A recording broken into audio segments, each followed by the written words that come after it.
and I just resent that link. So we were just in like an old chat. But yeah, we're live now. 3 seconds. 4. Boom. What's up, Theo? How you doing today, man? How's your Memorial weekend going? Pretty good. Just working. So how about you, Jude? Oh man, had the whole weekend off. Well, from work, I've worked on a few things, small things, little maintenance. Um, figures. Everybody wants to go away for the weekend. So Wednesday and Thursday and Friday, people started calling me, said, "Hey man, I just want to, do all the services on my truck real quick, man. Give it a quick run through." You know how that goes. Hey, what's up, man? We got some people in the chat here. What's up, Nick? Yep, Ag Kentucky. What's going on? Nick. Kentucky Tech. We got Ag Tech in here. What's up? What's happening, guys? Today's just random, dude. I figured it was the end of the weekend. I know people are going to be tired for tomorrow. We don't plan on doing a whole, one of the Power Stroke Juke traditional 6-hour live streams tonight. Marathons. But hey, look, even Kentucky Tech even spells, even when he says hi to someone else with tech in their name, man, he says Ag Tech with the K. That's hilarious. He's a Kentuckian. A Kentuckian. That's what he should have been. He should have been Kentucky Tech, with Tech in Kentucky. Man, I just got home from Home Depot. I picked up I'm sure you're familiar with Milwaukee's Packout. You probably got some pieces of it. I know you like Milwaukee a lot. But I picked up the bottom piece, the mobile part with the wheels and the dolly handle for the DeWalt Tough System 2.0.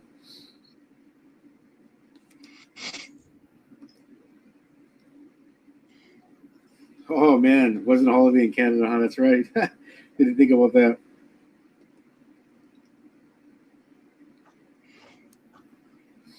You UK fan. Chris, what's going on, dude? How are you doing?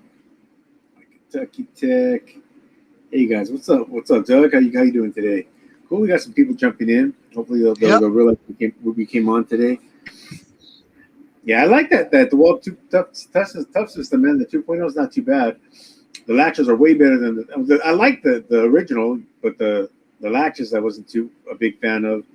And the T-Stack, I know a lot of people don't like the T-Stack, but I have some of that too. It wasn't too bad. I don't do a whole lot with Packout, so. Yeah, you got the benefit of a nice, gorgeous shop right there at your disposal. You don't take your shop with you. Well, before that, I just had a service truck, so. Well, yeah, still, but a service truck's nice, man. You're able to put stuff on a service truck. And I don't know if you've still got a service truck. If you do, you should do a video on it. That'd be awesome. But I don't know if you ever saw Kelly, AG Tech 45. He's got a video on his service truck tour. And man, it was nice. Got a lot of stuff in there. Yeah, at one point I had 3 of them all together, service trucks. So.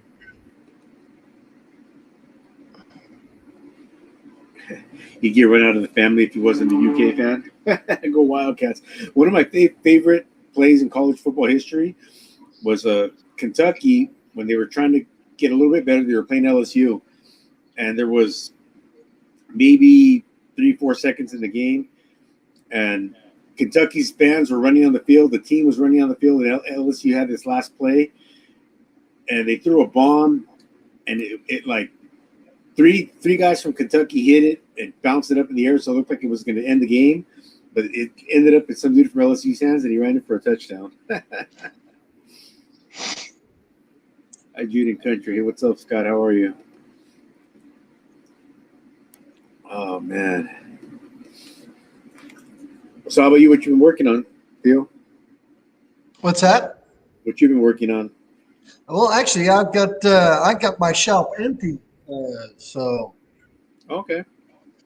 Yep. Got everything out for the weekend. That's nice. Yep, I got it all out. Today was the last guy picked up his vehicle, and I need a couple days for get my wife to set up in her store and finishing up a couple things for her. And how's that coming out? Good. Yep. Yep. And I don't know if you can see it there in the screen right there. Got that table made for her. Oh, nice, So, nice. yep. I don't do woodwork, but I guess I do. Yeah, well, I mean, that table was pretty nice. Yeah, it came out pretty good. So, yep. There's a lot of things that we don't do, but when it comes to the wife, we kind of do it. Yep. Yes, sir. That's right. Oh, it's not that hot over here at all, dude. I'm not sweating at all. I was a little bit warm when I was walking around Home Depot, but right now I'm not. I'm okay here at the house. Well, a couple days ago, we were still walking around with a sweater over here. That's great. Oh yeah, it gets cool at night, but I'm even able to leave the windows open now, or even be out in the garage late with the garage door open. Have been doing the best, really. Well, I hope you feel better. You're still waiting for. I'm doing a cooking video. Who said I was doing a cooking video? Yeah, I think you got me confused with Anthony Robles, man. He's been doing some. He showed me how to dry out some herbs today. ACM, good afternoon. What's up? I saw this one commercial. Speaking of woodworking, a long time ago. I think it was Home Depot. It might have been Ace Hardware. I don't know. But you remember Bob Villa or Bob Vila, whatever his name was, that This Old House guy? Oh, yeah. No, I think it was him. And he was in his garage or his wood shop or something like that. And he had like this brand new table saw or band saw. He had some nice, super nice new saw. And his wife came out and she said, I thought you said that if you get a new tool, because I get a new dining room set. He's like, I did say that. And she said, well, where's my dining room set? He's like, you're standing on it. And he had all the lumber laid out on the ground. I thought that was a cool commercial. Give me one quick second.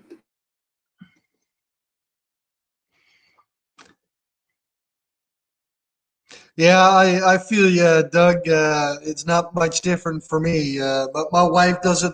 Wants me to do it a little more often than every couple of years. But uh, it's all right. So you know,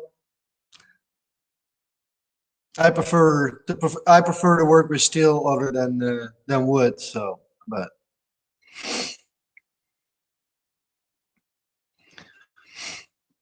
well, you ain't kidding, Kentucky Tech.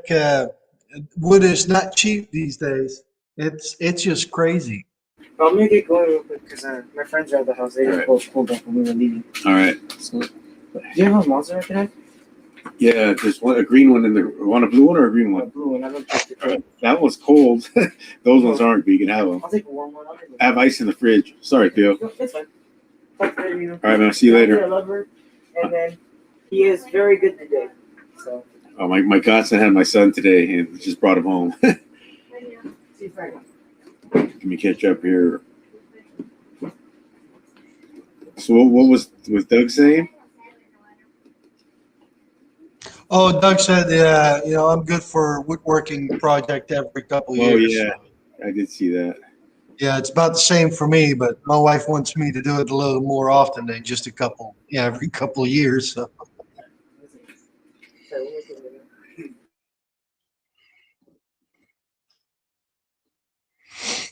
Do that. Oh, sorry to hear that, Scott. I hope your dad gets better, man. Yeah.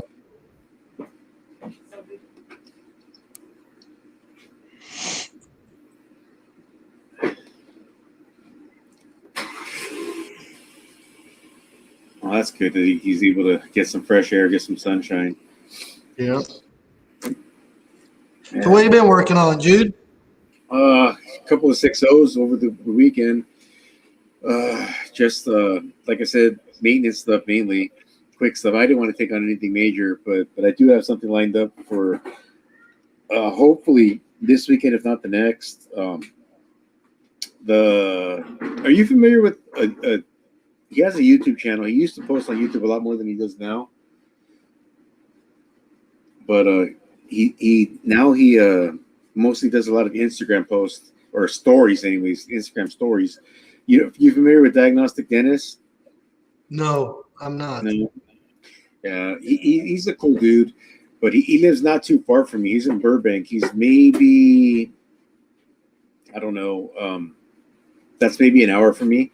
And someone wanted him to bulletproof a 6.0 for him, and he said, "Dude, I don't do that." He said, "But I know just the guy." So he hit me up and said that he's going to talk to the guy, and he's not gonna, because he'll let me know when it's for sure. But he said that's something that he might have lined up for me. But other than that, I've got some breaks to do on. I don't even know what kind of car that person drives.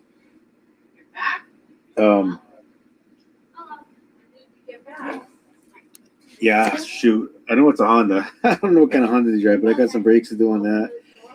And usually, man, my work kind of just comes to me, man. I don't have much planned ahead unless it's going to be like a big job, but it kind of like happens, just kind of happens. But I am going to start devoting more time to this part of what I do. I have some more flyers I had made up, and I'm going to hand them out. Because I've got a couple of parts stores that used to hand them out for me. I used to get a lot of business that way. That I guess a parts store can look up a code, but they can't try to help you. And they can't even offer, like, oh, go to this guy. But if someone asks them, well, do you know someone who could help me? Then they could hand out your business card or a flyer. And I've got a couple of little parts. Well, not little. I mean, one's O'Reilly's and one's an AutoZone. But they used to hand out my stuff. So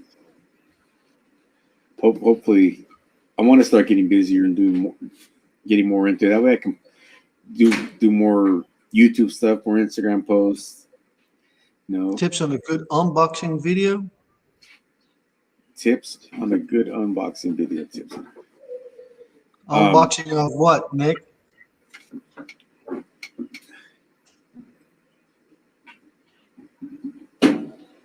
Here's my tips on a good unboxing video. This is what I do with my son for his unboxing videos for his toys, because I don't do unboxing videos myself. I usually have everything opened up. But for a tip, I would say have it ready to open. That way your audience doesn't have to watch you struggle with the box for 5 minutes, and then when you get it out, struggle with the plastic. Have that all pre-set up so that way you can the box opens right up, so that way the tool slips right out of the package. Yeah, that's a tip. I don't know if that's a good tip or not, but that's what I try to do. Yeah, and put your camera on a stand so you can actually use both your hands. Yep, put your camera. Boom, perfect. Put your camera on a stand so you're not fumbling with it. Yep.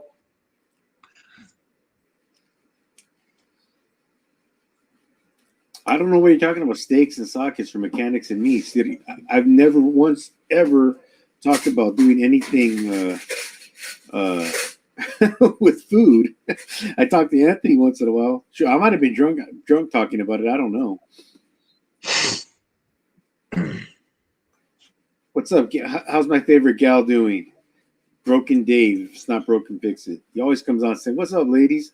That's why I say, "How's my favorite gal?" His name's Dave as well, though.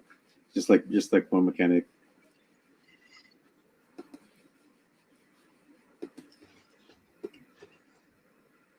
I was looking at reviews on tractors, and one of the videos that popped up was, "Do you have goopy bucket syndrome?" You didn't click on it. What kind? Do you own tractors still? Oh yeah. I know I you're don't struggle in my life to begin with, so. I know in your intro it says tractors before it says trucks, like stuff you're gonna do. Like first you show tractors, then you show trucks. I think you talk about how-tos, tool reviews, stuff like that. Yeah, you have an awesome intro, man. I mean, thank you. It starts off good with I love the music. I love the only one thing is the very last word that pops up. I don't know what it. Maybe it's his toolbox stores. I'm not sure. Yeah, it's a little fast there. Yeah, that one just pops up and pops off. But the music's cool. I love the sign where it says this is a nonprofit organization. You know, it wasn't meant to be like that. It just sort of happened. Hey, Miguel, how are you tonight, man? Floppy bucket. Sorry to hear that, Scott.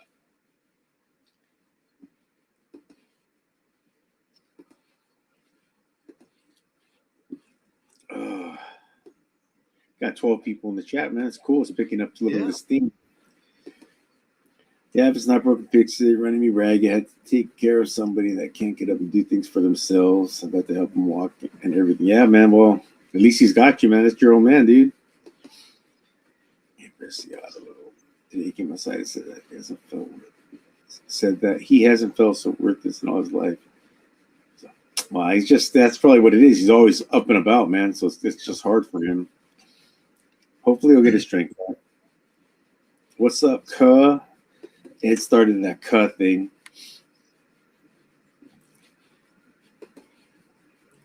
My tip on a good unboxing video is put the items behind the box and boom, move the box there. Yeah, that's kind of what I was saying, but that's even better than what I said, really. Yeah.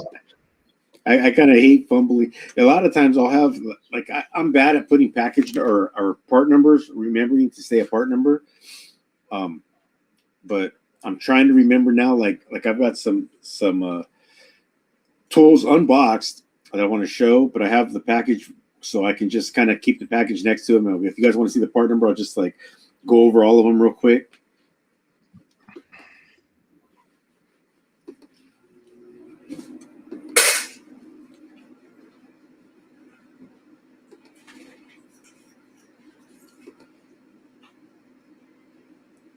Just hiding. Why are you hiding? Friend of mine just purchased a whole bunch of rigid cordless tools. Oh, okay. Did he get them on sale from Memorial Day? I know they had a lot of sales going on at Home Depot. Riggs is Home Depot, right? I think it is. Yeah, I'm pretty sure it is. Dave, have a good night, man.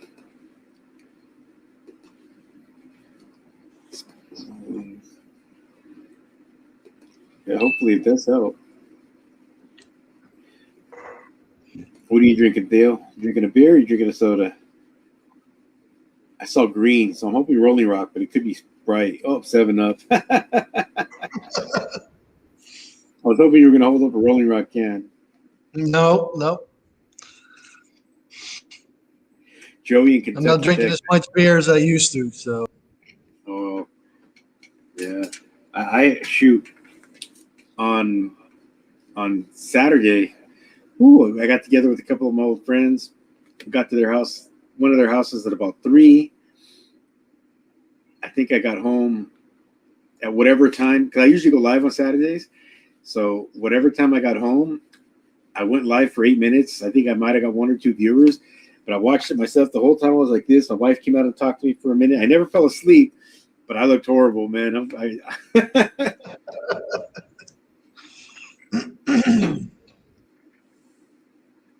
Someone commented because I didn't private. I always privatize, make them private, but I didn't make it private till the next day.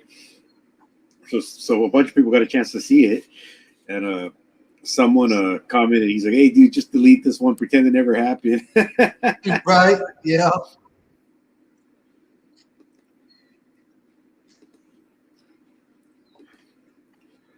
What's up, Dave? Everyone, check out Dave's channel. He's got a couple new videos up. He bought some Wright wrenches. He was comparing them with Tekton and Mac wrenches. Yeah. That video came out Friday. That was a cool video. That Wright said he's putting together this real nice set too. He's putting a real nice set. I don't know, but you've got the Macs. Do the Macs stop at 36 or something? Because I know that looked like a really complete set when they sell it. I know you said that the Wright made bigger wrenches, but I like that Max set you got too. If that's going to be your at-home set of wrenches, man, you can't get a better set of wrenches for at home. And Tekton, I don't have any Tekton. Dave was going to take the Tektons home. He was going to keep the Max and the Wrights for at work. Oh, okay, cool. I gotcha. Yeah, I've got my half-inch sockets, my 6-point sockets, deep, shallow, are Tekton. I like them because it's a complete set, man. No skips from, I want to say 8 maybe or 10 all the way up Yeah. to like 30, 32 or 36. Yeah, And I've then got gear wrenches the same. it's the same. Yep.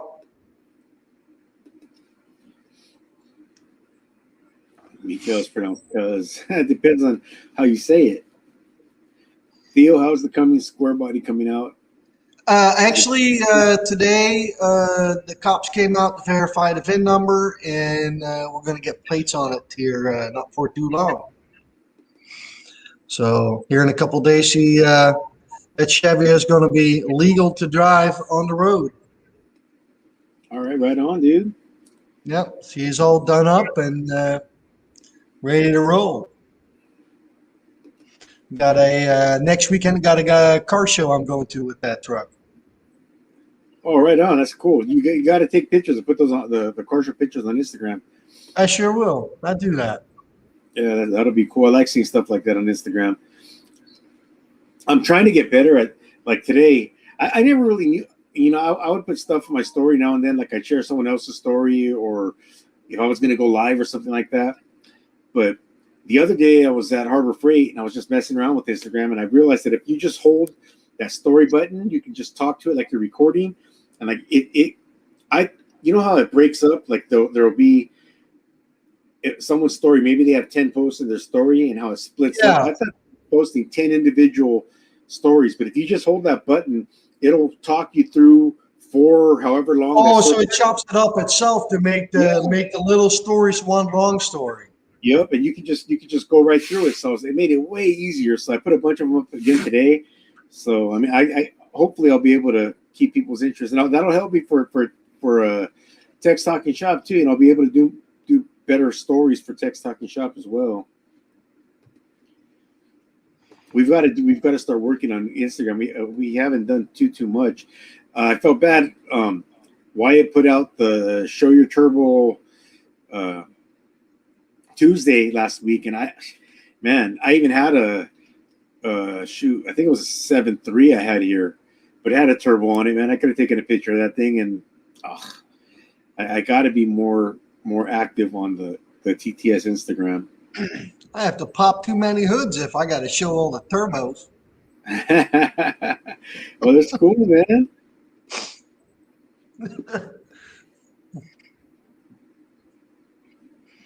All right, cool, man. Happy customers are repeat customers, so you can make money again. Yes, sir.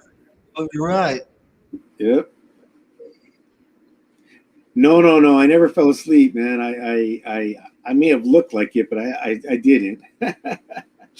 Oh, thanks, Nick. Smash that like button. Text Talking Shop appreciates that.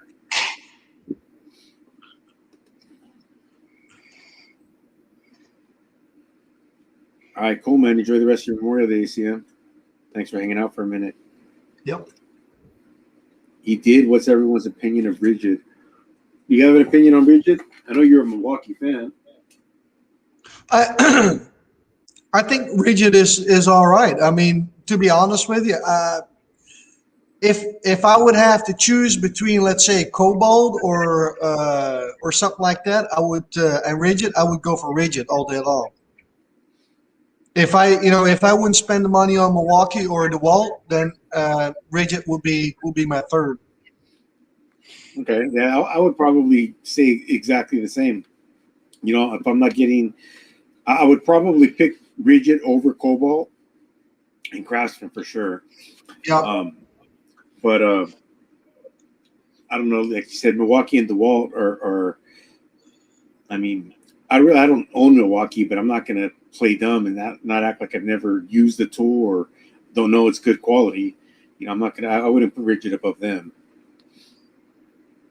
But yeah, Rigid's good stuff, man. And they got a big lineup. That's what's good about them too. Yeah. Man. Well, and for me, if I look at a battery platform, because on the end of the day, that's what you look for. Yep. That's what I'm looking for.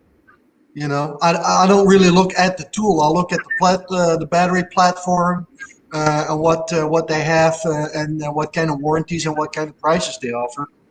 and that's kind of what I go for. So, as soon as you got a platform like Flex, for example, that platform is extremely limited. So I would never personally spend my money on that. Never. Yeah, Flex. I mean, I think they only have what 6 or 8 tools right now, right?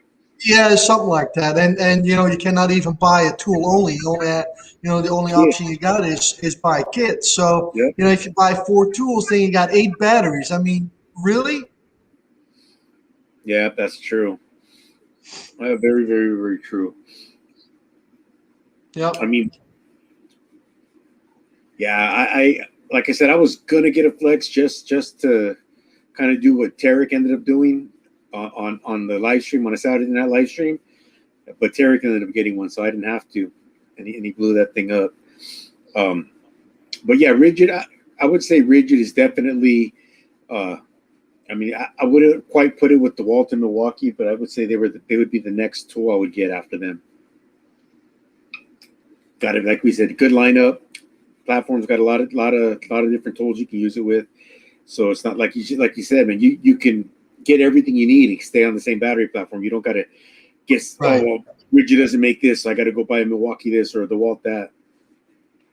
Well, I mean, and that's a cool thing. Like with DeWalt or Milwaukee altogether, if you buy it for work, you can also buy stuff that you can use at home. Like a weed whacker or stuff like that.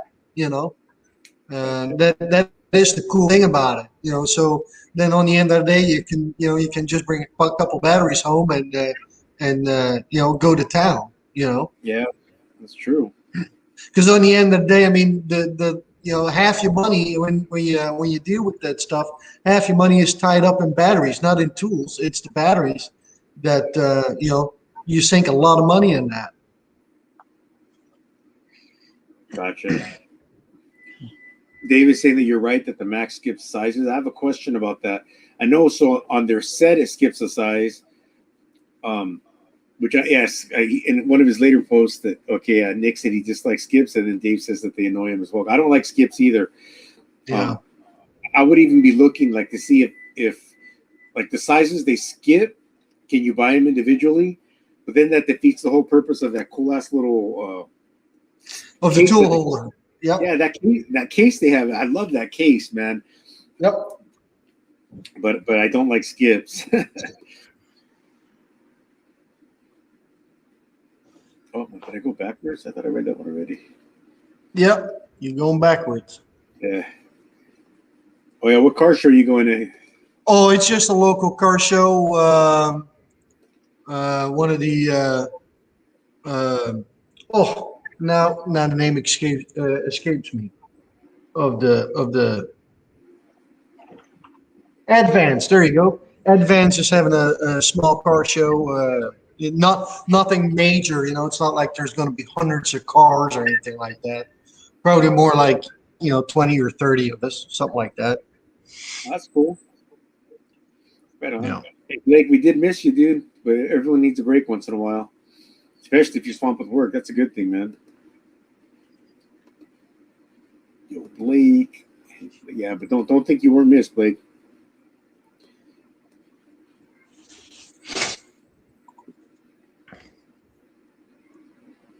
Only problem is only your followers can see your stories. Yeah, that's why usually if I'm posting something on like for a live, I post I put a post I put a story on my Instagram, and then I put a story on Tech Talking Shop's Instagram, because Tech Talking Shop has like 3 times the amount of followers that I have. So and then I just share, or I don't know. I share both stories on the other platform, or like it'll give me the option to share my other story again. I don't know. It's where I don't know how it works. I just want to put both of them on both pages.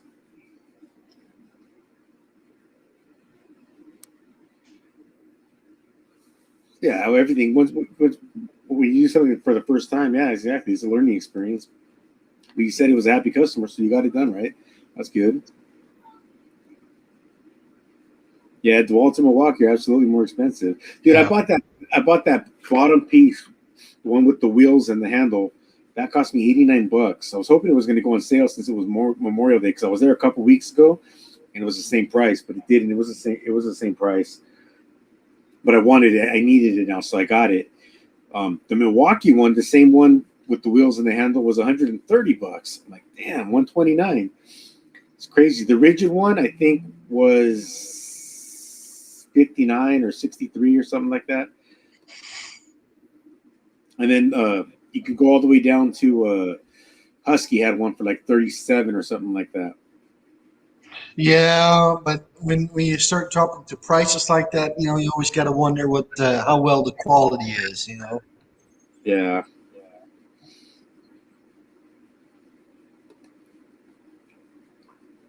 Oh, you can't get the skip sizes. Oh, wow. Oh, that sucks.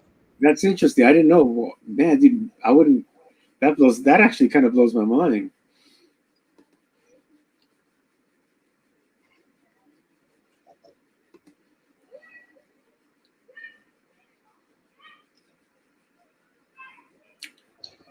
Oh, so Nick's not. Are you Fort Wayne, Theo? Yeah, I'm a little bit south of Fort Wayne. Yep. Okay, so Nick's not too far from me. I know he's in South Michigan. Yeah, he's around Lansing, I believe, aren't you, Nick?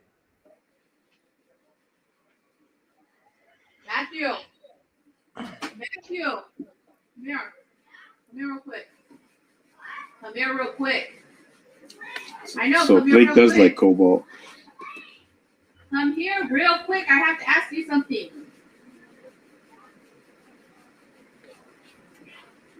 Cool. Oh yeah, this is the chain right.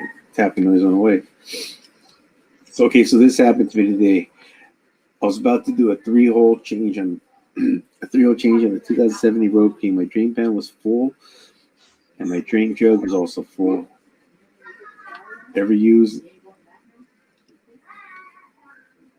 an old laundry or something else bottle?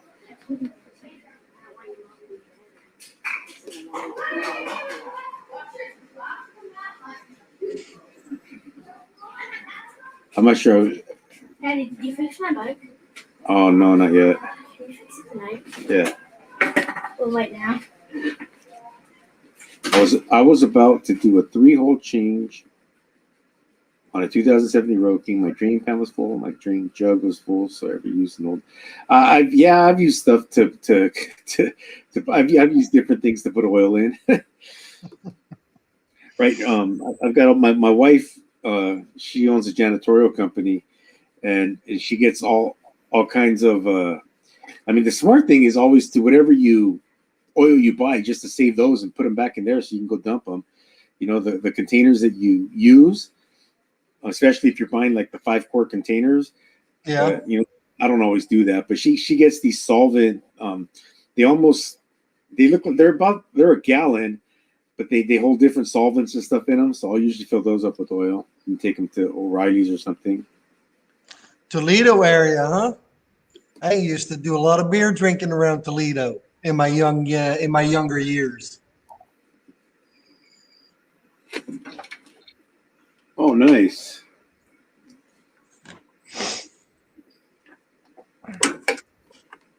Now I wonder if the length of the wrench. What do you call that? The profile? No, the profile is the height, right?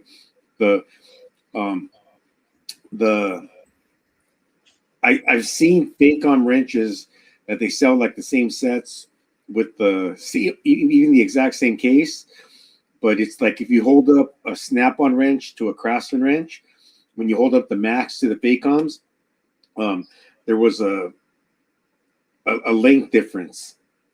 There was a bit of a length difference. I thought they were exactly the same. I think other than the length, they are, unless they make 2 sets. One with a little bit longer of a length. But no. The ones I saw were a little bit shorter, and they cost a lot less too. The Fake-Ons were a lot less than the Max. St. John's, home of Uncle John's cider mill. Had them for a while.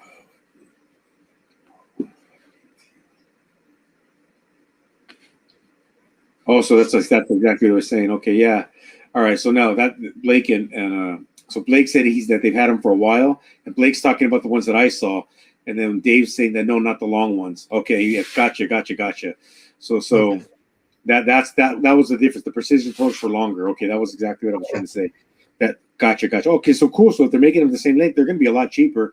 I promise, because the Fake ones I saw before, I mean, that set was really inexpensive. Hey, congratulations, Josh. Congrats, Josh. Our south of Toledo. My other brother, what's going on? Steven. Stanley Owens, Mac Bacon, and Sid Chrome. They all come from. Okay. Gotcha. How do you guys dispose of antifreeze? There's a couple places I can take it to.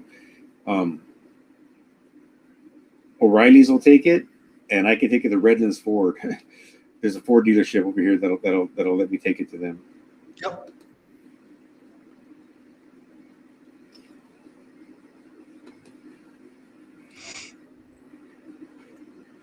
Steven said hello.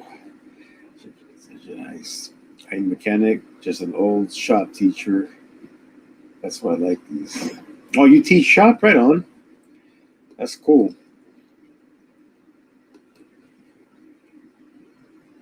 Old 55-gallon drums. Yeah, but you got to take those somewhere too.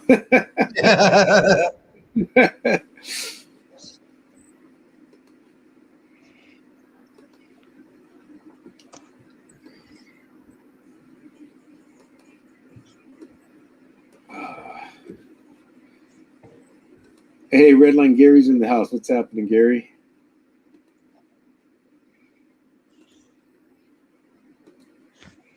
How'd you guys do? Did you guys race this weekend? Did you guys have a race this weekend? How'd you guys do?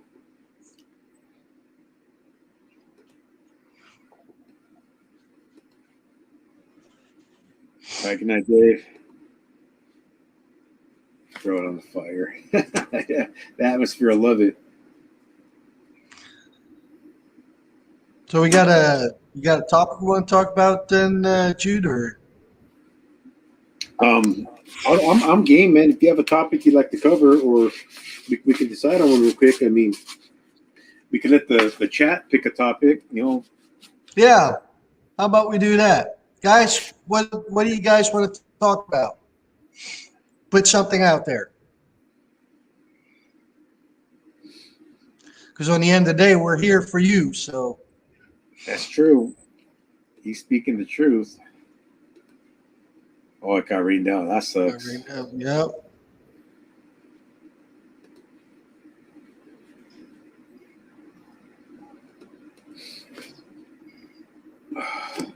So are you pretty much?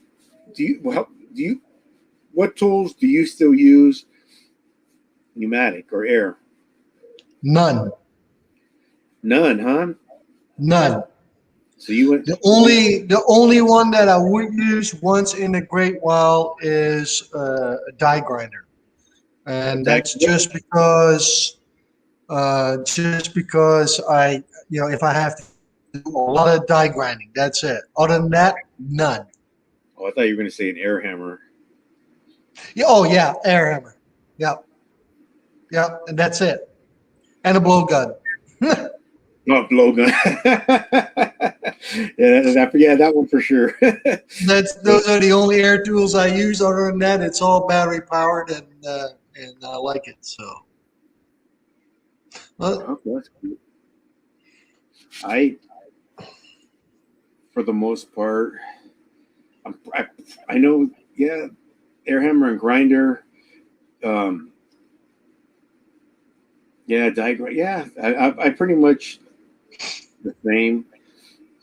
I pretty much use battery for everything else now. yep. But I don't know, man. I just don't have it in me to. I still got my air tools, but I still got them in my cart. I mean, right where I'm at, right where I can, Well, you got a very nice Harbor Freight half-inch drive impact gun now. Oh, I sure do. Brand spanking new, man. Everyone, that was a gift to me too from Theo. Have you been using it? I have. I like it. I like the. That Good. thing's pretty strong, man. That thing's really strong. Yeah, I mean, for what you pay for, I mean, you actually get something that's worth, in my opinion, worth your while. But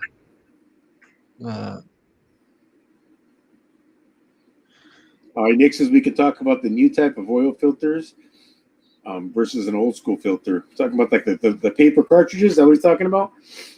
I imagine. Do you like the paper cartridge filters, or do you prefer the old ones you like? I kind of like the that you can. Those are on top of the motor most of the time, and it's kind of easy to mess with. But when you really take it apart, it's just it's the same thing. It's just you don't have the metal case around it. are you talking about canister style or what? Yeah, the canister style. The only canister style I'm familiar with is on tractors for transmissions. It.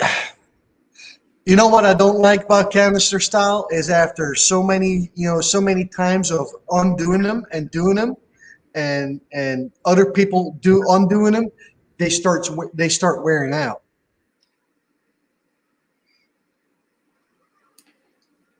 So it's got a wear issue, yeah.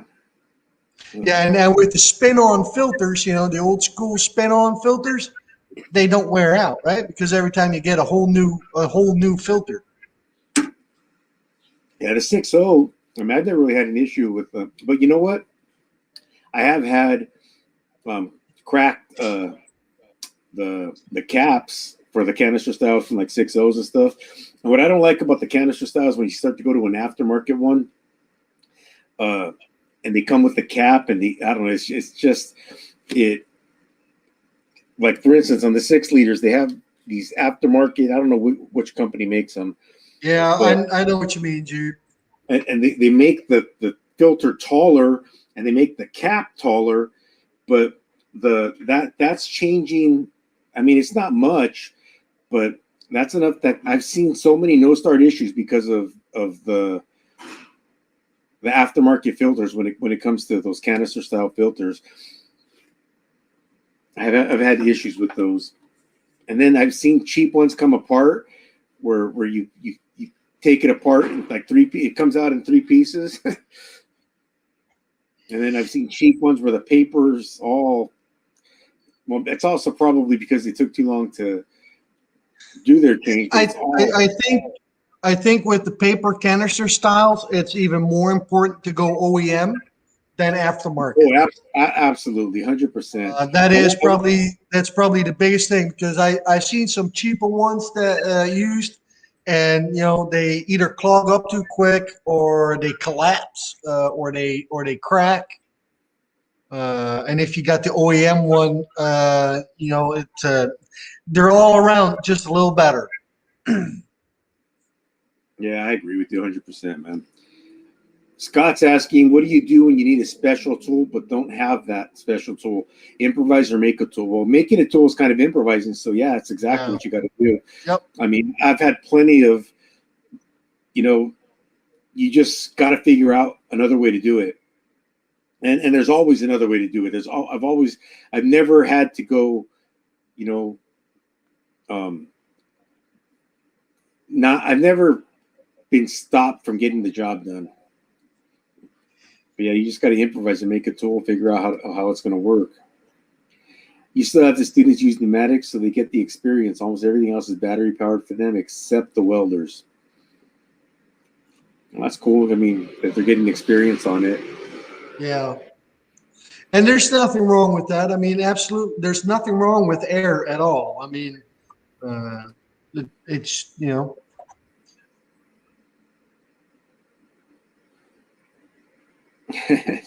Yeah, that's true, man. Those GMs suck, dude.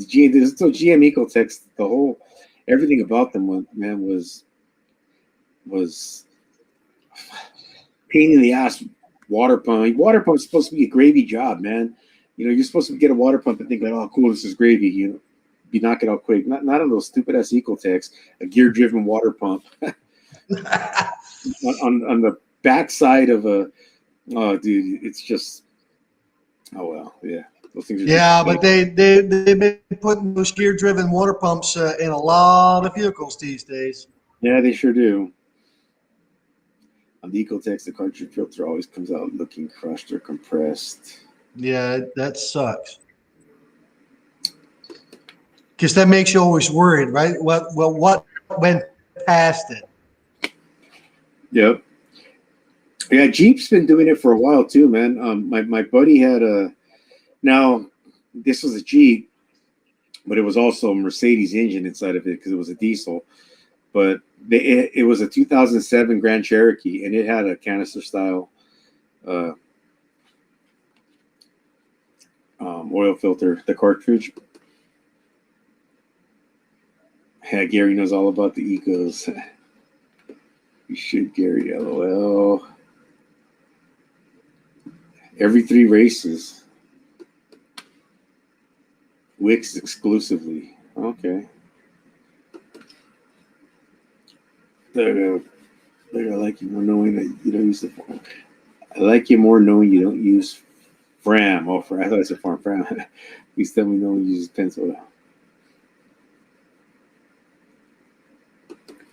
Schmitty. What's your take on oil? Do you think it's a? I've always told people. Now I always try to sell them Motorcraft. I'm mostly working on Fords, but I've always told people as long as you do your oil changes when they're supposed to be done, you do the proper intervals. I don't care what oil they want me to put in there. As long as I'll use inexpensive oil. I mean, if it gets changed at 3,000 miles, I mean, come on, it's not gonna have any kind of horrible effects in 3,000 miles. Like I said, as long as you're doing your oil change at the proper intervals. What do you think? Yeah. Okay. First of all, it depends on what you do with your vehicle or with that piece of equipment. If you just drive it from home to work and it's only 10 miles, that is a whole different ball game than when you drive it for several hours a day. It's true. That makes for a big difference.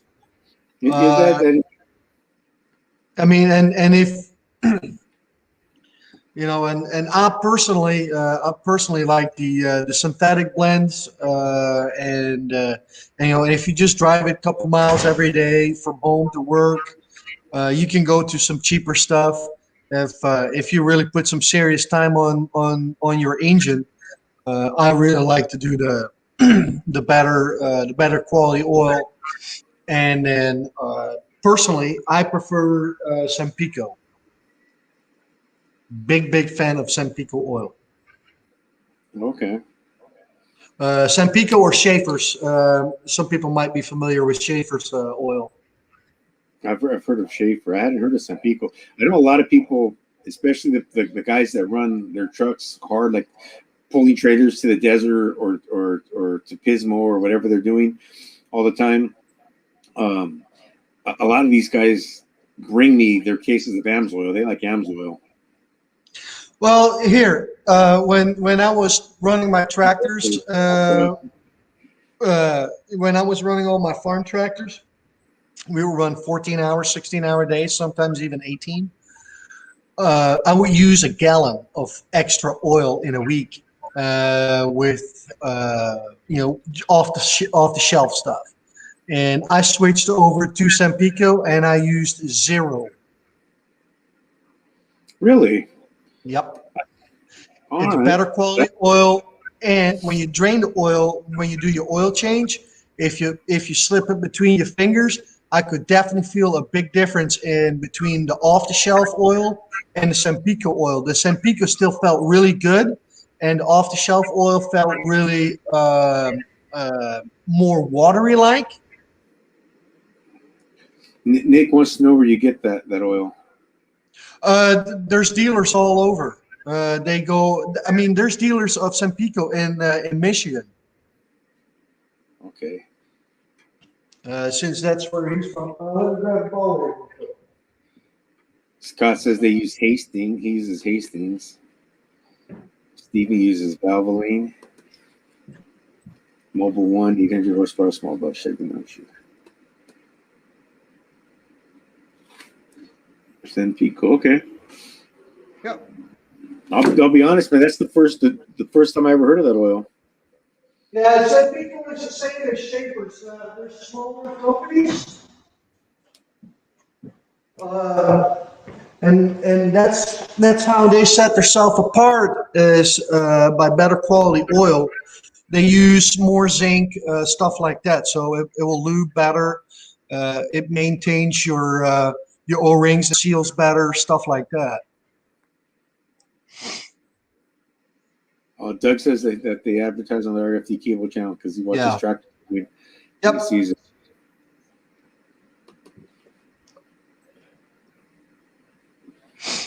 Scott's gonna use a new oil in his Durango. And he said he used his fingers to hold that chain up on that 4.7 when he did it when he did the timing chain. That's man. I think I don't know what the tool is, but I think you can use like a hex key for that. What size is it? I don't remember, but man, damn.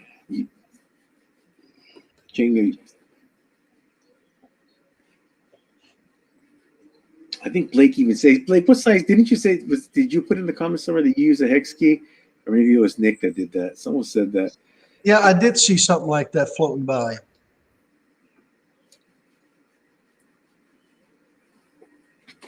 Yeah, it went through. I saw it somewhere. Sometimes I go through these, like, I see someone else's name, and I just, like I'll look at a comment like this one right here.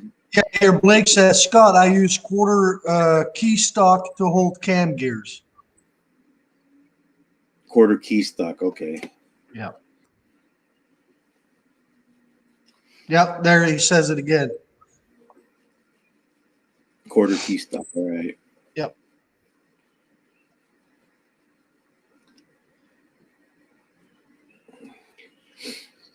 I was watching. Okay. Oh, sorry. Go ahead, Jude. No, go ahead. Yeah, but for myself, I prefer the old style filters, just the regular spin-ons. I do not like canisters. So Yeah, I don't own anything or haven't owned anything that has a canister myself, so I haven't really had to. But on when I was running my Fendt tractors, they had everything in canister because that is European, and those canisters. I mean, those tractors get really hot. I mean, for running long days, and those canisters get on there so damn tight. It's unbelievable. And it's not the first time, and it's not the first time that you break a canister because of it. and they've got the plastic caps. No, these are steel canisters, and you break them. Oh wow! Yeah, I've actually I got a special tool for that.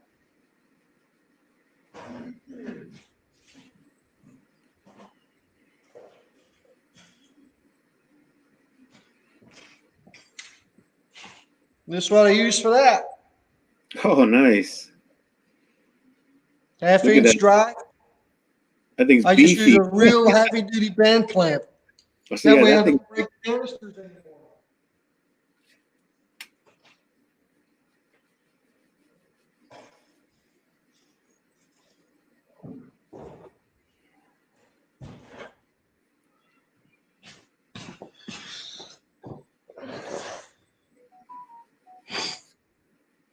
And like, go ahead. I was just gonna. What was the last video you put up on your channel?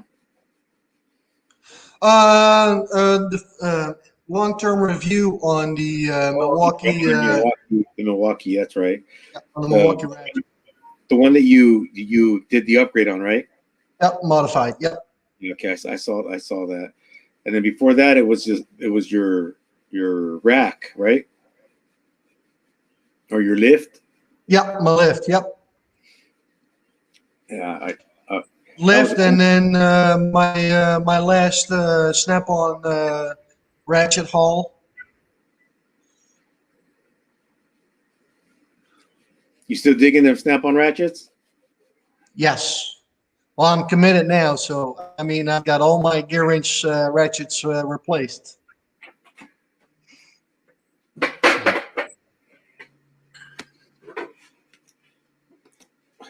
Theo, I use a huge turbo bend clamp on tractor canister filters. It's kind of like what you were saying. Yeah, and chain wrenches. You can use them too. And it won't break the canister? Nope.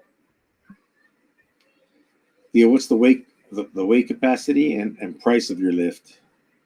Weight capacity is 6,000 pounds. I bought it for 4,000. But you can get a little cheaper if you like. But I bought it through Advance just so I have an address to go to for parts if need be. Did you have you had to a car up in the air and had to move the lift to use it in another spot in your shop yet? No, I have not yet. No, as of right now, that has not happened yet. But Oh, it will though. I'm just curious to see how that works. I mean, you've got a pretty good sized shop, man. So you have plenty of space. I mean, all I ever usually see it is over your shoulder, but man, it looks like a pretty good sized shop. it's not too bad. It's 30 by 50, somewhere in there, roughly. How high are the ceilings? 10 foot. 10 foot. That's the only downfall. But for the lift itself, it's all right. I mean, at least I can sit on a stool now and roll underneath it. So I got really, after a while, you get tired of laying on the floor. Oh, And I moved from dirt to gravel to concrete, and and now I finally got a lift. So you ever see those Snap-on? I don't think they call them. Is they called off-road creepers, or yeah, I don't know, the creepers for when you're on the ground in those type of areas. And I've got pictures of me lying down on it's like a moving blanket, and underneath or around the moving blanket, you can see all it looks like river rocks that I'm laying on, but not that huge river rocks, but it's just like a bed of rocks. Yep.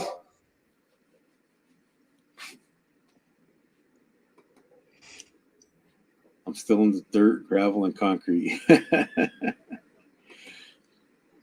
Yeah, let's work on grass. Way Yep. better than this rock.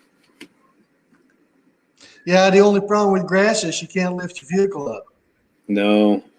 unless you use big boards, and then I don't know. I find that a little sketchy. Yeah, man. I couldn't even see putting the jack. I mean, let alone the jack stands. The floor jack, I won't worry about it because they only sink in so far, and then the rest of the frame will hold the jack up. Believe me, it works. Oh yeah. Yep. Feels like ask me how I know. Yep. That's pretty funny. So, guys, what else is going on, guys? What are you guys working on?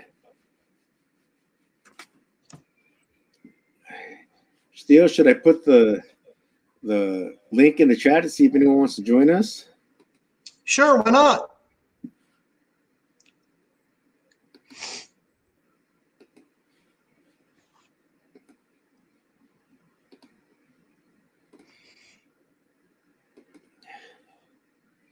Oh, Okay.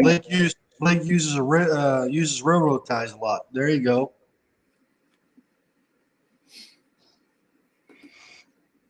There's a link, guys. If anyone wants to join Theo and I. I'm glad to have you guys. This was kind of impromptu. Theo and I texted TTS at about, what would you say, Theo? 3 to 5 minutes before we came on. Yeah, something like that. So I apologize if we don't have topics and stuff ready to go. You know, I just said, you know what, it's Monday, it's a holiday. We just kind of did this on the fly. Doug, those are LEDs. These are the cheap ones you buy for like $20. Shoot, they look bright. Oh, I mean, and if you buy the newer ones now of these cheap LEDs, they're double rows. So that's, I mean, they're great, and they're 8 foot long. And then I screw them down in the ceiling with, with PVC clamps. So, well, yeah, for $20 a piece, I mean, you can't really beat it. Oh no, man. Like I said, they look bright. They look nice. Yeah, but like your shop looks really well lit. Like you would never have to worry about light in there. Right. Well, I mean, I worked in bad lighted areas and stuff like that, and you get to the point where you're just tired of it. You know what I mean? You're like, yeah, I know exactly what you mean. And then it's amazing, like I'm sure the first week or so, when you think about what you used to work in compared to how well lit it is now, it's like, man, what was I thinking? Yep.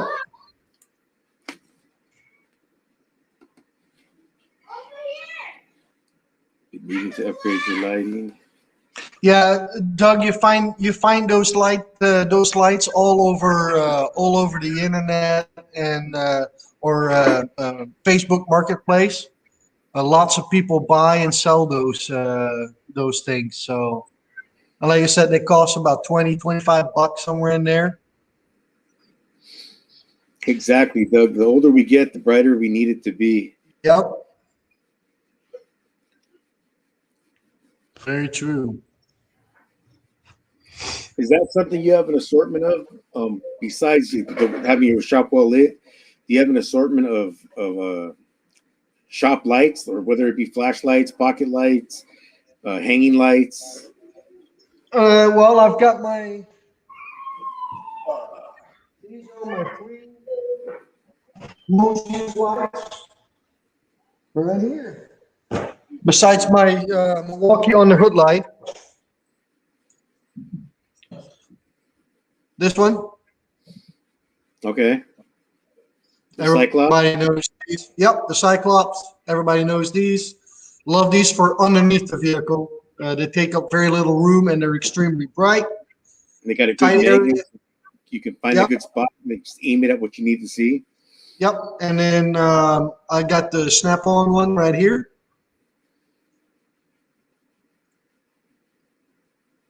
I think that one was in the Dads and Grads flyer this week or this month. They're actually pretty cheap. I think they're like $70, I believe. Yeah, it was something like that. I was thinking about getting one of those. And then for around the vehicle, I use the Astro a lot. And this is the different style. This is the one with 2 light bars. So you got one here. Lights. Yeah, one here, and then one on the end. And I've got the magnetic charging pad, so I've got 2 of these. Oh, okay, nice. Yeah, so these are the ones I grab all the time. Then this one, and then the Snap-on one. Gotcha. So what are your go-to lights? My go-to light, the one I carry in my pocket, like most of the time, or all of the time, kind of, is these 2. It's a Streamlight battery-powered one that I have, plus Chlor light and carry. It's a nice light. I like it. The battery on this one doesn't last as long as I'd like it to, but it's got the light on front and on the tip. But it doesn't have it on the back. Nothing on the back, just a clip, a pocket clip. Then oh, here behind me. I like this light. I think this is kind of rebranded by a lot of companies. This one happens to be OEM Tools. I think Astro. Astro, Capri, Power Torque, or a lot of companies make this one, but I like this one a lot. Yep. And then the other two that I use the most are this one here. Yep. It's kind of Cyclops, and then my neck light. I don't use this around my neck. I always use this, like I'll put my hat forward and I put it around my hat, and then it seems to work really, really well for me. No, take Gotcha. it back. I put my hat backwards. I got confused. I put my hat backwards. That way this sits on that, doesn't fall down, and that seems to work really, really well for me. And it's almost like at my eye level, so it's like pretty much whatever I'm looking at, it goes with me. So I kind of like those. But I've got two of these. I've got this one, and then it's not an OEM Tools one, but it's the same light. It's just the only thing different than that the Capri one has is that the Capri also has a black light on it, and this one doesn't have a black light. But yeah, those are pretty much the lights that I use the most. But yeah, you're right, man. This light, when you're underneath the vehicle, you can just find a spot, and you can since you can move it around, you can aim it at what you need, and it's kind of out of the way. You know, it's not big and bulky. You know, you don't got to worry about hitting it with your elbow or your head. Yep, that's absolutely right. And then, yeah, the only other one I got is the one that I got in my pocket all the time. That's this one here. So Yeah. You've got LEDs in the shade. Your work tends to be outside. I stopped. Look, I for like we talked for 5 minutes, and the comments just blew up on me. I probably have 40 now. better catch up on that, Judy. Yeah. Over, just need to hang on. 1993 Harley Davidson FLHS, FLHR, Volk and Salts Mar. Oh, nice.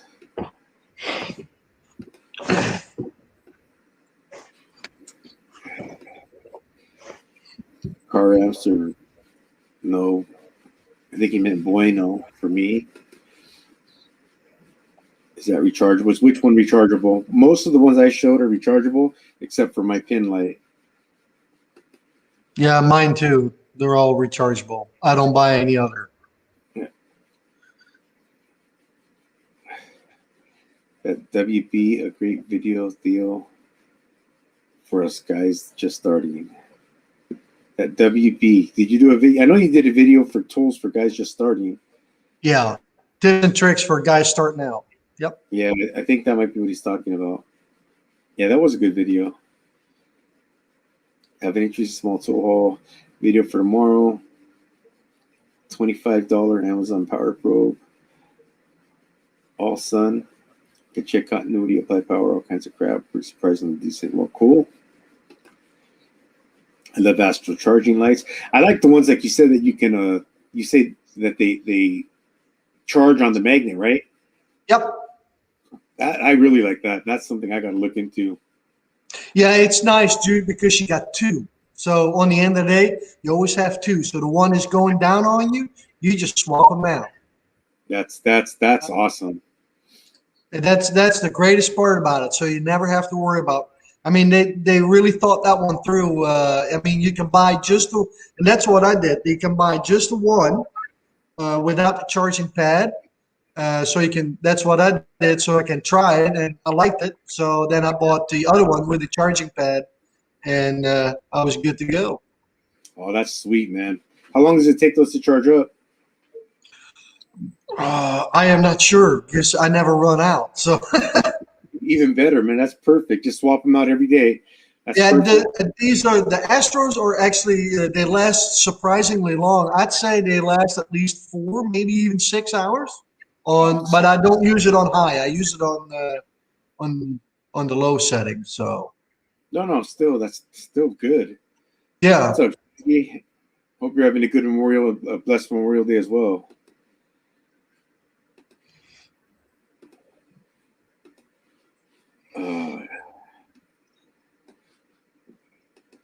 Yo, I'm so excited. I finally found some Krylon Fusion in Seafoam. There you go. Seafoam. Joseph Artuso. Each time the ballasts go out of my old 8-footers, I replace it with 30-inch by 24-inch. Oh, cool, man. That's cool, man. And welcome to the channel too, man. I'm not sure if I recognize you from being here before, but thanks for hanging out. I think I'm gonna start doing lives every Sunday night. That's cool. Go on at 6 o'clock, right at the same time as that other asshole goes live. I know I think I don't know what time he goes live. There's a cartoon guy that I don't like that goes live on Sundays. Yes, Gary, surprisingly, that color is super hard to find. Took me a year and a half to find the color of paint. That's crazy. Wow. Cool. Yes, sir. You should be getting it next week sometime. Or this week now, I mean. My EDC is an Easy Red. Yeah, Easy Red makes some good lights. Yeah. They make some cool lights. I love that color. Seafoam. Is that kind of like a tealish color? I'm imagining, almost like a Yeah, tealish blue, ain't it? tealish blue or something like that. Yeah. I find it's harder to find places to stick the magnet. Pieces of vehicles and more plastic. Yeah. Hey, what's up, Anthony? How you doing? I watched your video on how to make dry out some, or first to grow the spices or the herbs and to dry them out. Mechanic lights frame. Doug, when you like me, leave me. Oh, dude, I hate that. Leaving lights on a frame rail, that sucks. I haven't done it too often, but I've done it. It wasn't even a magnetic light. I'm sure it's on the freeway somewhere on the 605 somewhere. I used to work in a brand new Streamlight Stinger that I just positioned somewhere on a frame rail or something so I could work underneath the vehicle, and boom, that thing was gone. Yeah, I had that happen to me on that little Cyclops, and called the customer up. He turned around and came back. So. Oh, you got lucky.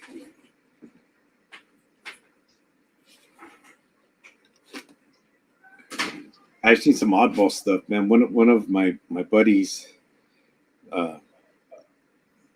he came back from a road test, and he's like, "Yeah, man, it ran great, man. No issues whatsoever." I'm like, "All right, cool, man. Let's just give it a once over."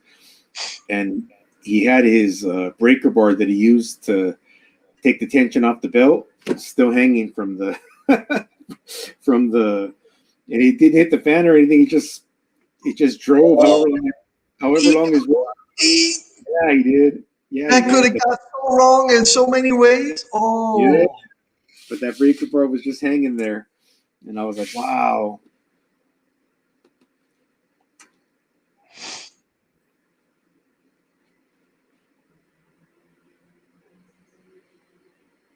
Oh wow! I didn't know you were back in the hospital, Steven. Sorry to hear that, man.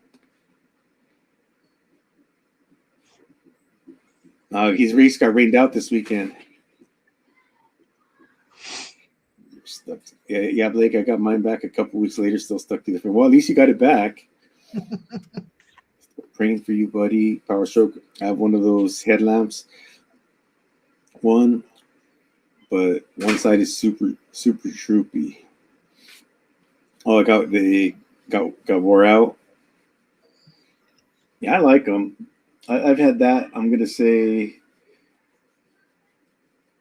I mean, this isn't the first one I've had, but I've had that one probably 6 or 8 months, and it still seems okay. Anthony Robus, hello. Yo, Gary, did your team get? No, they got rained out today. They didn't get a race. They were all ready to get that checker flag, though. Hey, Chef. Added the roll of the GM85. Didn't roll. Got it ringed out. Yep, you got ringed out. Hey, Anthony. Hey, Anthony. Hey, Anthony. What's up, Nick, Schmitty, and Chef? I'll do lives with Blake. Oh, you and Blake gonna go live on Sundays? There you go. Man, this is a active chat, man. It's 13 people in watching, but the chat is going. Anthony, I'm down. There you go. There's your new Sunday live stream, guys. There you go. The Blake and Anthony, the Blake and Anthony show. The B and A or A and B. Too bad Anthony's name wasn't Steve, because it could be the B and S show. Yeah, an A and B show. Yeah. So yeah, the car pretty dialed in, but anything can happen. Yeah, man. I hope I'm pulling for you guys. 50s color, seafoam green or seafoam blue. Gotcha. For Theo, here we go. This is for you. The installation of your lights would be cool. A cool video for a guy like me. Oh, WB would be. Okay, I didn't know what that was earlier. Yeah, I'm glad you could tell that I didn't know what it was earlier, huh? Because this time you put it, so now I'll know for next time. But the installation of your lights would be cool video for a guy like me who's installing lights as I can afford them. I don't know that you can film it. Yeah, I can do that. I mean, it means nothing on the end of the day. I mean, they're really easy to install and very, very simple, straightforward and simple. So.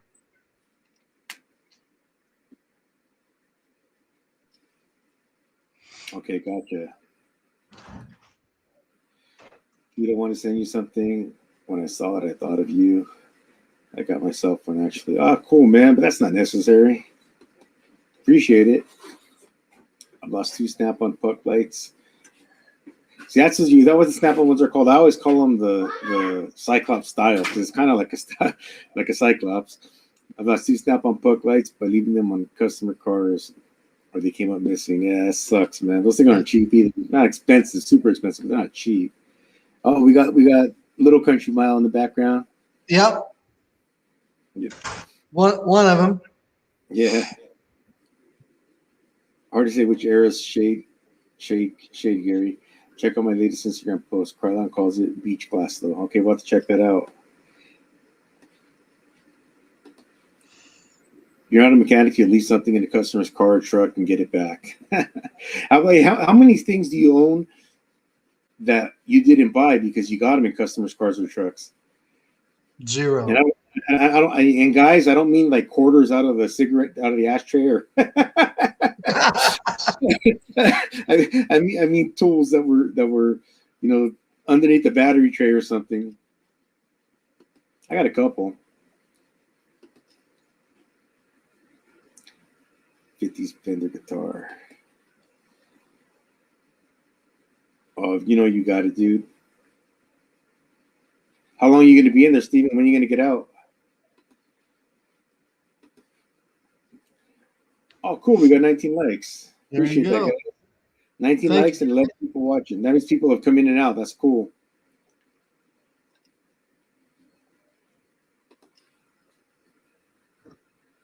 Oh, dude, Emerson Fittipaldi. Not Emerson Fittipaldi. Helio Castroneves. He tied Emerson Fittipaldi and got his fourth title. Well, 3 other drivers, too. I think Al Unser, Emerson Fittipaldi, and Bobby Unser are all the other drivers that got it as old as him. But he tied like 3 other drivers that got 4 Indy 500s now. That is pretty cool.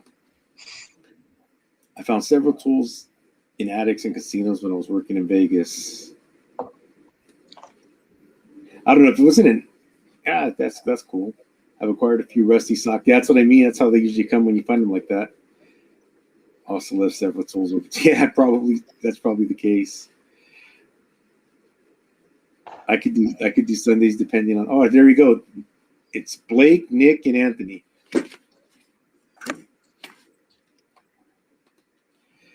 I got 1 set of vice grips, 3 screwdrivers, 2 8mm sockets left on hose clamps from fellow technicians for a prior job. It's a lot of stuff, man. Yep. Well, Theo, we've been on 1 hour and 20 minutes, man. How long do you want to go? Oh, we can do a little more. That's All right, that's cool. fine with me. I know you told me earlier that you didn't want to do a marathon session like I used to do. So I just want to No. make sure we're good.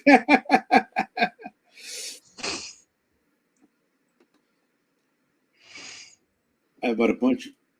I've bought a bunch of vehicles and I found a lot of tools over the years. I had a real big tool haul in a truck. I picked up a bunch of tools in the bed. Cool. I called the customer one time and he came back, but I thought that's where the tool had to be, but it wasn't. So I don't know if it got thrown off or, but he said, I don't know. I didn't think it was in a spot where he would have lost it. I thought for sure it would have come back, but it wasn't there. So either he pulled over and took it out or I just left it somewhere else. But I wish I could have remembered. I was bad with the original Streamlights. Man, I've probably gone through 4 or 5 of those over the course of my lifetime, or since when they came out.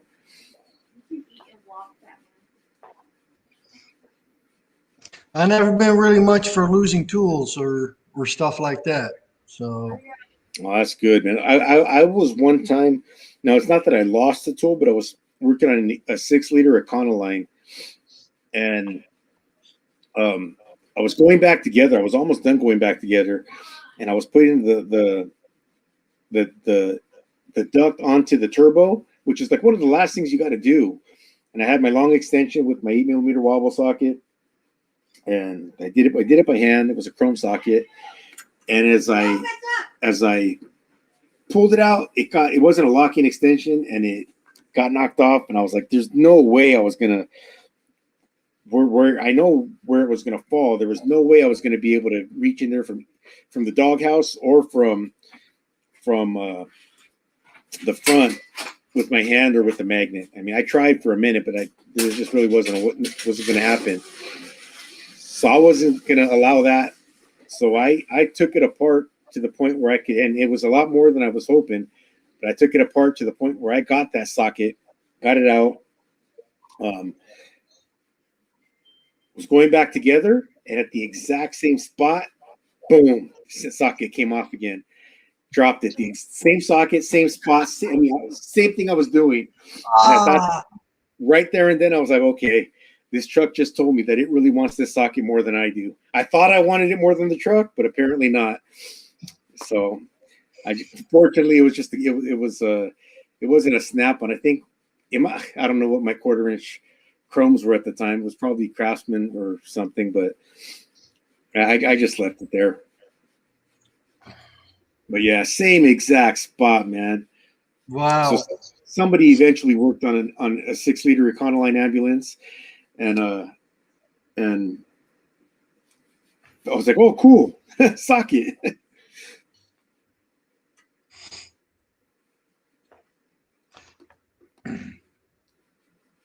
Sending healing vibes. That's more tools from my road bag or grab on a go box more than the main box. Well, yeah, because those are the ones you're out and about with. Yep. Usually the battery on the light dies when I'm away from the vehicle. Then I have to try to remember where that. Oh, that sucks, huh? Well, I know it's on here somewhere. You're looking around for you. Sometimes you even hope that it's just got a little bit of light left, so you can just see that little dim light and be like, "Oh, there it is."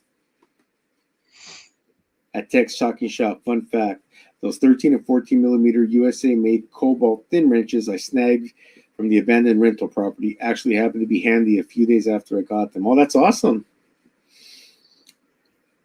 That's really awesome. What do you use for thin wrenches? Like the super thin ones, thin profile. Yeah. I've got the Capris.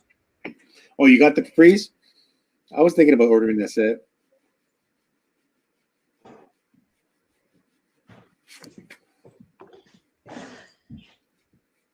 How many pieces is the set? It's actually a pretty complete set. It's 1, 2, 3, 4, 5, 6, 7. Definitely not for everybody. And ambulance work can be a pain. 7 wrenches goes from 6 to 19. Okay, that is a pretty good set. I believe it or not, you know what set I still have? The old Craftsman USA set of thin wrenches, Oh wow. and that I mean I got that set it had to be sometime in the 90s, but I don't have the metric anymore. I don't know how I lost or walked off or whatever happened. I don't know how every other one of the metric one's gone, but I have the complete SAE set. But Yeah, I don't have it. I don't have it in SCE set. It's just in metric. Yeah, so I got to get the Capri. I'll probably get the Capri metric ones, just so they don't have the Craftsman SAE and I'll have the Capri metrics. Been watching the '80s movie marathon all day on AMC. Good stuff. Yeah, sometimes you can get stuck, on a good movie marathon. I have the Capri's both metric and SAE. They're good. I still gotta send them out. Got to send them out to who? Are you giving them to someone, or did something break?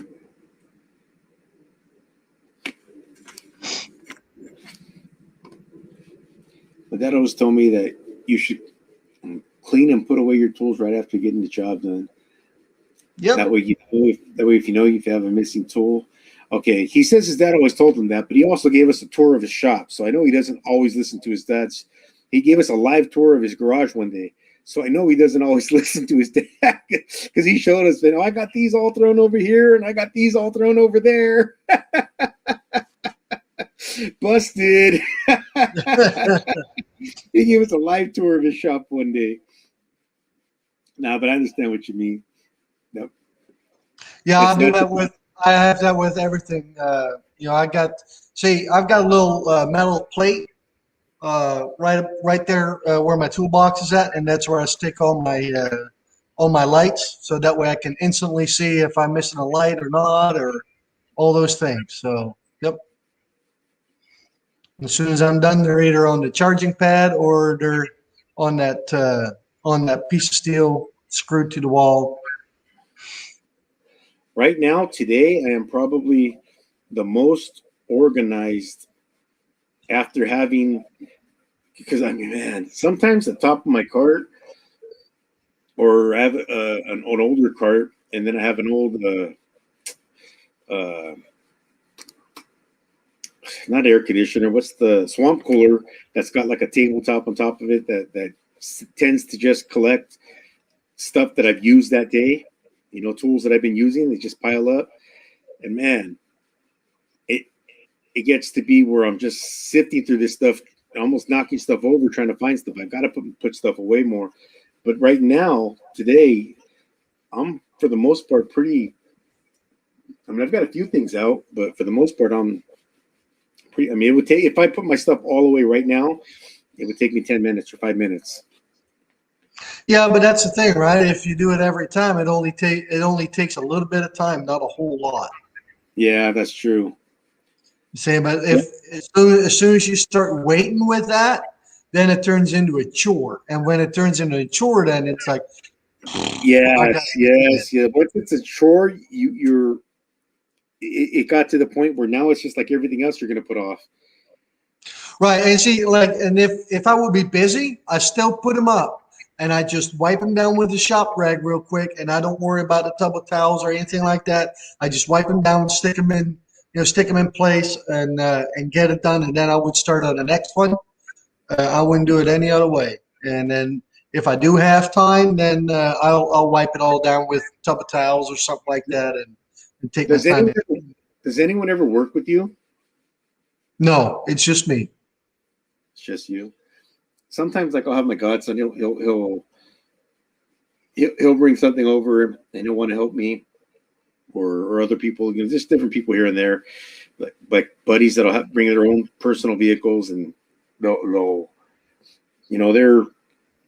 mechanical, I guess you'd say, is what they would call themselves, but they'll want to help out, and one of the things I like, oh, we're missing a tool. What the heck? I cannot find a tool. And I'll go through the vehicle, I'll go through stuff, because usually when someone else works with me, I go through my tools, because if I don't find it that day, then there's a chance you may never find it. You know what I mean? So I'll spend time looking around, what the heck, looking all over. And it never seems to fail. I'll start looking through my box, opening drawers, and then in some random drawer, complete wrong spot, they just threw it there. And I'm like, dude, why? They're this was a part of a 5-piece set. Oh yeah, you got 5 other wrenches. I'm like, but not the other wrenches is in there. Why did you put it in this drawer? It's like, come on, use some common sense. Well, and if you're not sure where to put it on the side table, right, or on the side track or something like that. Then let you put the tools away. Oh, you're giving those Capri wrenches to someone. Oh, nice. That was cool. That's cool of you.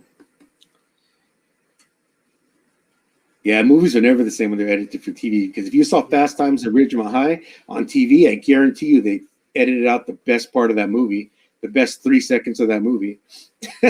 See who knows what I'm talking about.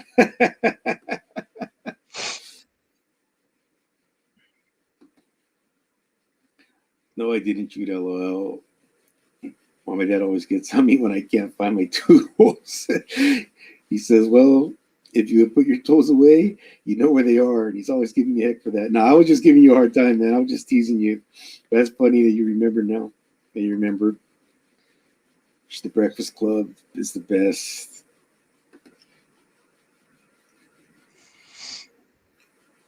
Why I said that's what my dad said. I never said I took it.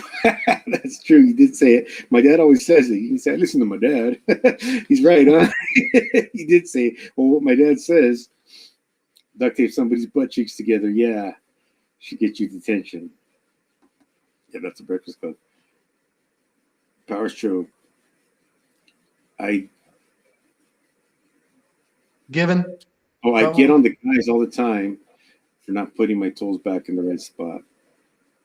Now, I think actually Theo made a good point, man. If I was, I think I'd almost prefer to set a separate table out and anything they use to put it there, and I'll just put it away later. Yep. If you dropped it in a bucket of oil, give it a wipe down, but don't worry about cleaning it. I'll get it clean, for the most part. You just don't put a sopping, That's what I did when I was working with employees, working out of the service truck, the one that sits right above the wheel. When you open that lid open, it's more like a table. And that's what I would tell my guys. Just put, when you're done with it, just put it right there. Don't worry about it putting it back. I'll take care of that. That way I knew exactly who did what. And if there was a tool missing, I could go to that guy and say, hey, I'm missing, this or that. You remember where you put it. And 9 out of 10 times they said, oh, I left it in my back pocket. So here it is. I put it in my tractor or whatever it was. So, yep. That way you can keep track of things.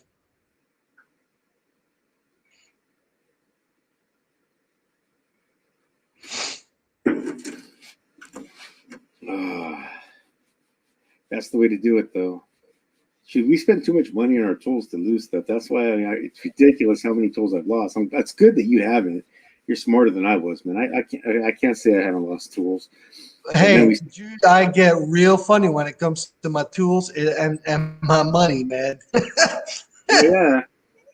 That's true. And I have friends that tell me that, working with Theo is a nightmare, especially when it comes to his tools, because he'll ask every 5 minutes, did you put it back yet? Did you put it back yet?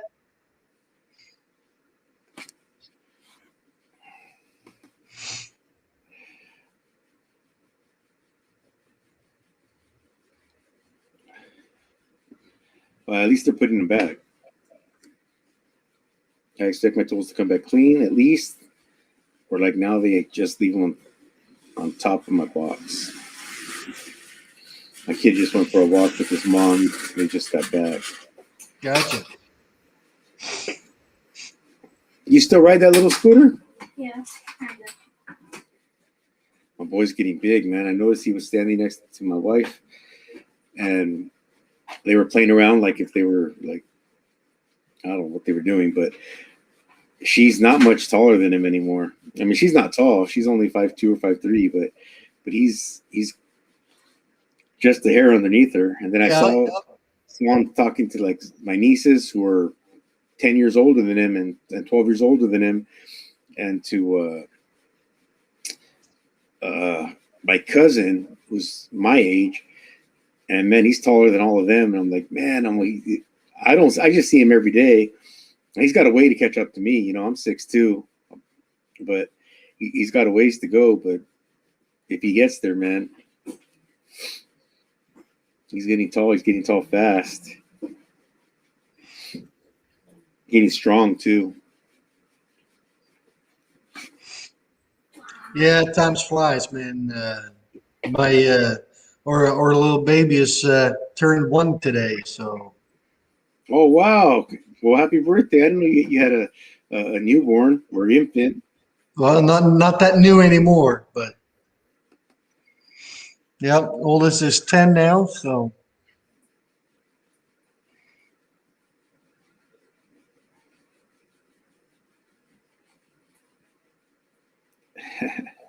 Oh, they fell behind the fan. Wow. So 10, 6, and 1. 10, 8, let me see here. 10, 8, 5, What?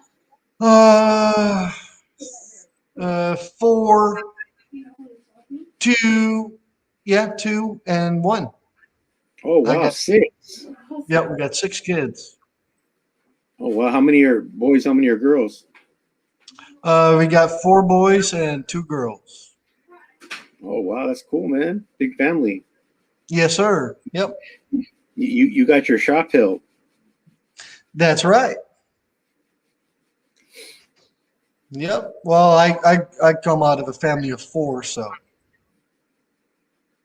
Yeah, my mom only had my brother and I, and the only reason she had a lot of complications giving birth to me, and was told not to have any more children, but she had my brother after, because my mom was an only child and didn't want me to be an only child because she didn't like how that was.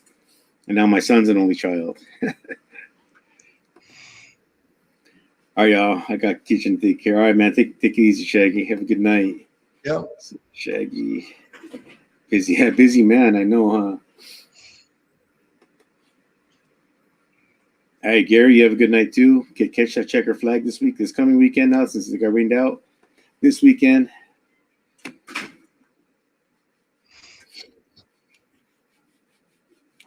Hey, Doug, were you born in 71? Is that why you're Schmitty 71?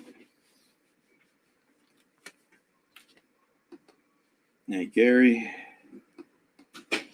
Lady Shaggy. So you have appointments for tomorrow, or are you just gonna call it by ear? Nope. Or are you gonna work in your wife's office or her shop? Yeah, I'm gonna do some work at her store. Like I said, I need to drop that table off right there, and I really want to get started on the barn here too. So I'm glad I've got I don't have that much going on right now, so I can finally get started on some of that. So Does your wife have a lot of like walk-in customers? yes, a lot of walk-in customers, and she has a pretty solid customer base. So, yep. So when a walk-in customer comes, are they looking at quilts she has on display, or are they coming in and showing her patterns that they'd want for her to make them a quilt? Well, a little bit of everything. Walk-in, a lot of walk-ins are, hey, I seen something like this on Facebook, and I want to get the fabric and the patterns for that. Okay. So, and then they buy patterns and fabrics, and then they can make a quilt or whatever they want to have. So, Well, we're close to the same age, Doug. I was born in 73. 79. 79.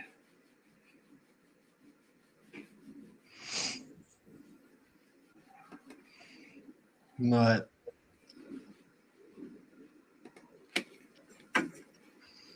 And then the people who did she get a lot of online orders or online purchases as well?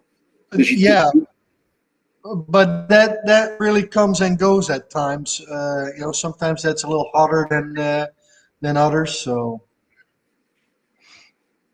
but it depends on. But her main income is the store.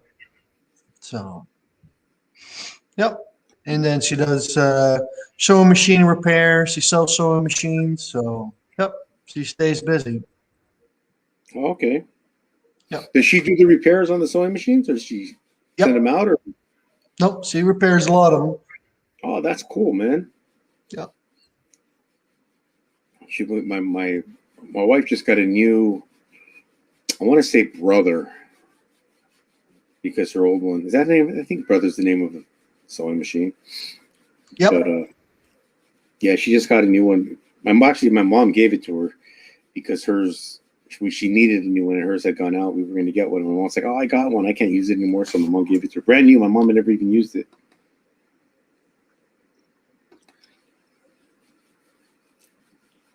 Steven 77. Yeah, man, real close in a couple days if it's 6'5".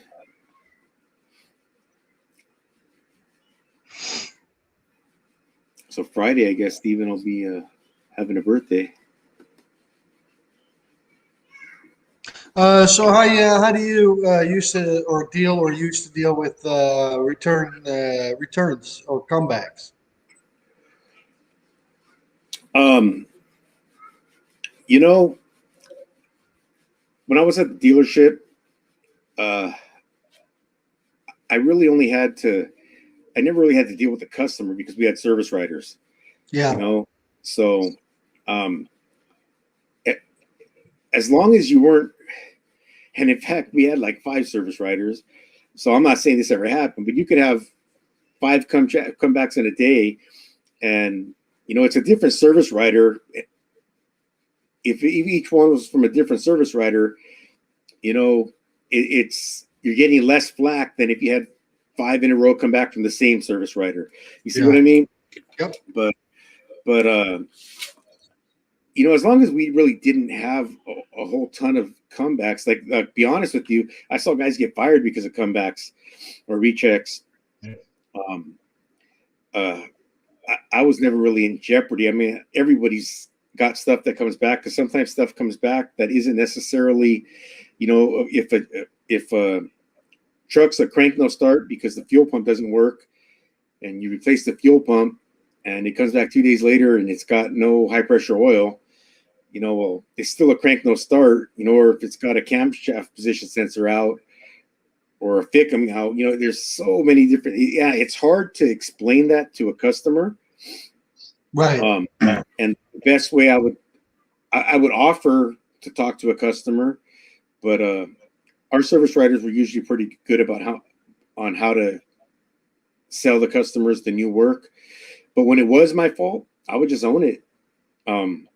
I had a vehicle one day that was I want to say it was getting a recall done, a recall that I probably done 100 times, but I remember I was doing it in the parking lot. I didn't pull the truck in because my stalls were full, and they wanted this truck out. So I went out into the parking lot and I did it, and it was probably about that time of day where light's not real good anymore. It wasn't hot or anything. It was just like a nice cool winter's evening or whatever. And there's only 2 wires, but I crossed the wires on the connector that I redid, and I fired the truck up, and it fired. I was like, ran great, drove it up to the front, unparked it, and then it wouldn't start for the customer. Right there in still at the shop. So I was like, what? So I went over there. The service writer came and got me. I remember going and grabbing it, and it was shut off. So I was like, what? It won't start. That was just weird. And then when it did shut, when it did fire up, I take the back, but it had no throttle, and it was just a long crank. Yeah. So I was like, nah, something's up. So I ran codes, and the codes was for had to do with the sensor that I had just did the recall on. And let's see if I can remember correctly. I went back to my stall and I took it apart, and right away I was using lights and everything now. I could see that I crossed the wires up. So, because when I checked the codes in the service drive, I remember I said, you know what, that's weird, because that's exactly what I was just working on. And I remember thinking, I was talking to myself, but I think the customer overheard me. I was like, man, I wonder if I got a bad part out of the box. Or the service writer overheard me, because I remember him trying to say, oh, yeah, we got a bad part out of the box. He can probably fix this. So I get back over there, and it wasn't a bad part out of the box. I got the wires backwards. So I just told him, I said, dude, it's not a bad part. I just crossed the wires, bro. Give me, give me 10 minutes and I'll fix it. I could have easily lied and probably got paid again to do it, under warranty this time, because it was saying it was a bad part. But I was like, nah, I'm not going to do that. So I owned it. And usually if you own them, and as long as they don't happen often, very often, you're okay. Yeah. How about yourself? Oh, basically the same story, Jude. A lot of time, sometimes it's because of a bad part, because aftermarket stuff. It wouldn't be the first time that you put a starter on, and then a couple days later they come back, starter don't work. A bad starter, stuff like that. Well, what you do? Well, I still charge something for labor, because on the end of the day, it's not my fault that the part failed, but I will work with them in order to get them going again. So and just like what you said, if you got a crank, no start, then, or a crank or no start or something like that, that could be something completely different. Or something that you say, hey, this part is on this. I'm replacing this part, and this other part that 9 out of 10 times will be on its way out. If I were you, I would replace it as well. And then it's like, nah, I don't want to pay for that right now. And guess what? 2 weeks later they come back. Yeah. Do you call that a comeback or not, or do you call that a repeat customer? No, man, as long as you have documentation showing that you try to sell them the other part, telling them, like, I'm very good at writing my story, even on customer pay stuff. On warranty, you have to be very thorough, because if I flag for, if part of my steps to diagnose a concern is checking fuel pressure, and I put the code, whatever the operations code to get paid, that 7/10 to check fuel pressure or whatever it is. If I put that code in to get paid for it, but don't somewhere in my story put check fuel pressure 48 psi okay, you don't get paid, because they're gonna say, oh, how do I know you check fuel pressure? You didn't even put it in your story. Now on customer pay, you don't have to be as thorough, but I always am, just especially now that I don't have a service writer or a service manager or someone. It's just me and the customer. I always want to be very thorough and tell them, this is your failed part, but it's consequential damage to this part that is not quite worn out yet. I mean, it'll still get you by. It might get you 100 miles or 1,000 miles. I don't know, but this part is what's causing this other part to fail. You might want to consider replacing that. But sometimes I got to the point where I don't even tell them that anymore. I do a thorough diagnosis, and I just put it all in the estimate. That way I'm covering my ass, and I don't got to worry about it coming back. If it's too expensive to fix, well, the right way, then it's just too expensive to fix. Well, I mean, okay, customer comes in, was about a month ago, squeaky noise from the serpentine belt. All right. Well, there's two tensioner, two idler pulleys and one tensioner. Right. And one idler pulley was bad. I said, now I'm there. It's just a matter, we might as well change that one. And so now he came back and he had a squeaky noise again. He's like, well, probably one of the idler pulleys is bad. So, well, let's have a look. And the tensioner pulley was bad. Actually, I still have it here. Can you see it? Oh yeah, I can see it. The wobble. Yep. But that didn't solve the squeak.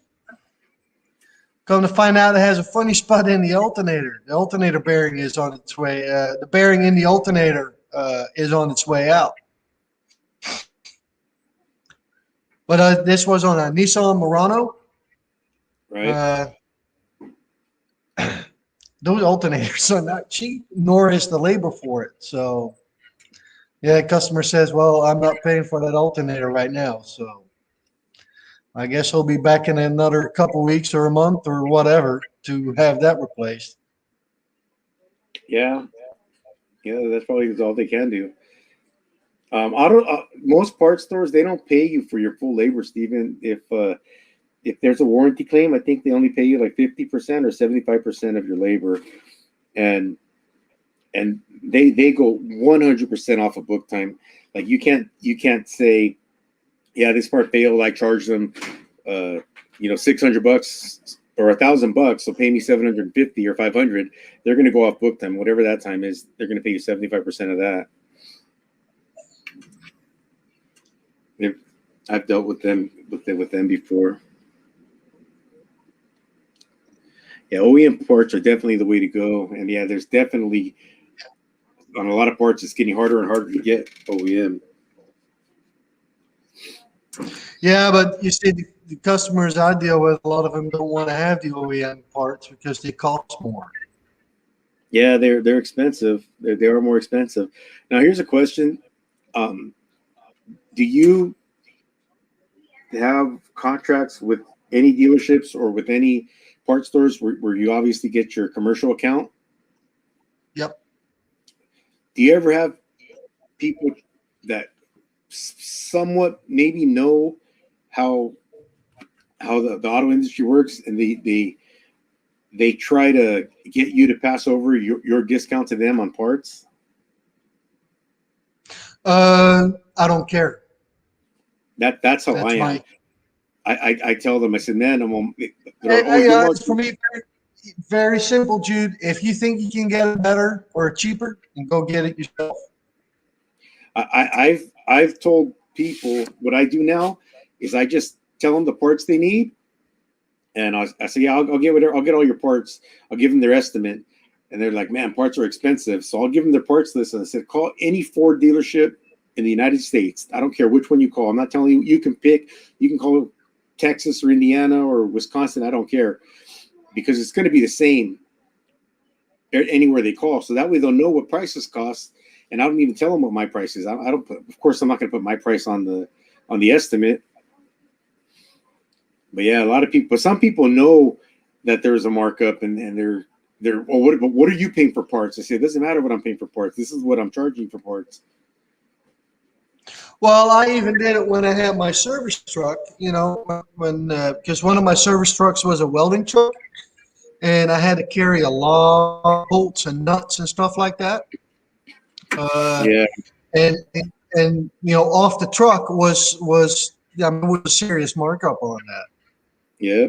And customers would complain about it. I said, well, then get the bolts yourself and give me the box of bolts.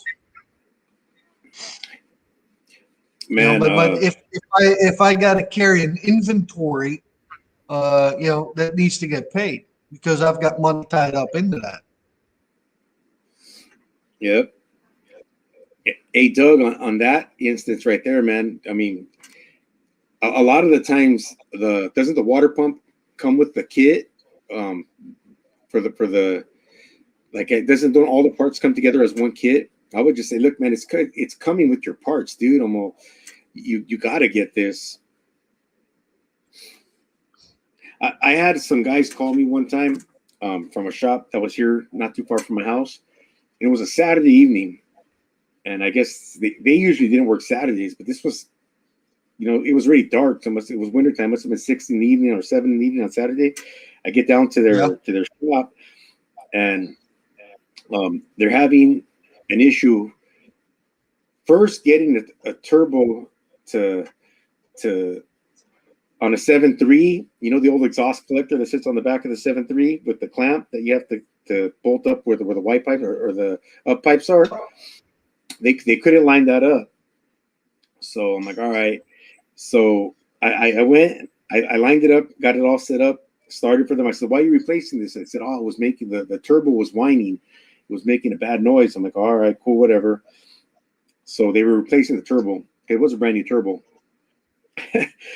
And they fired it up and they were revving it up. And as they were revving it up, you heard this real whiny, squealy noise. And I'm like, man. And I'm like, well, dude, that's not what you changed the turbo for, was it? And they're both of them were like, oh yeah, it is. So I said, hold on a second. So I took off the serpentine belt and the noise went away. So then I put the belt back on and the noise came back.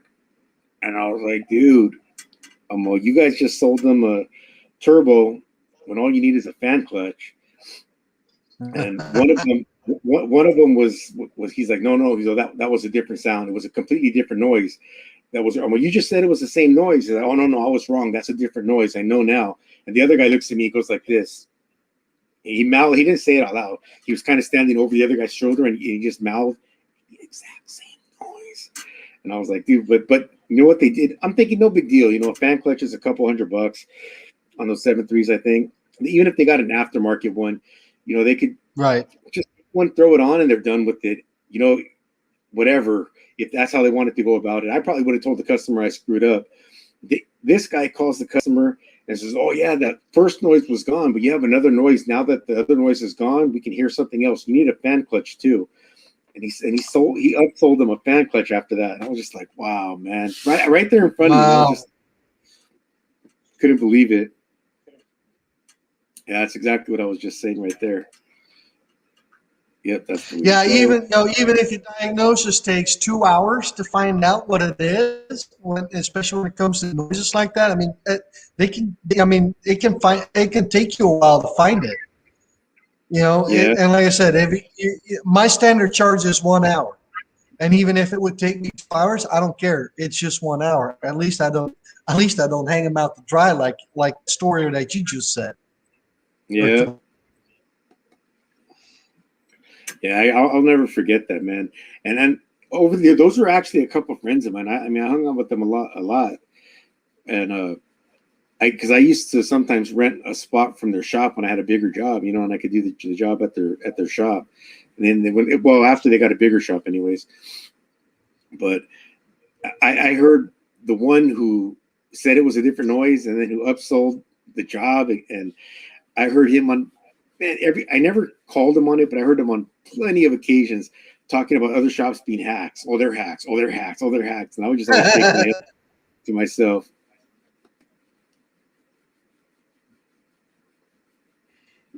Man. Well, Theo, we're at about 2 hours, man. You want to call it a day? Sure. Yeah, that's what Blake has a comment there. Let me see.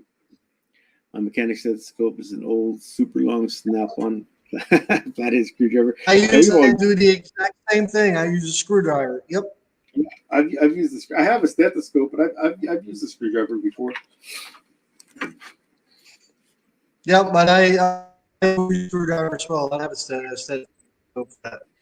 So, but yep.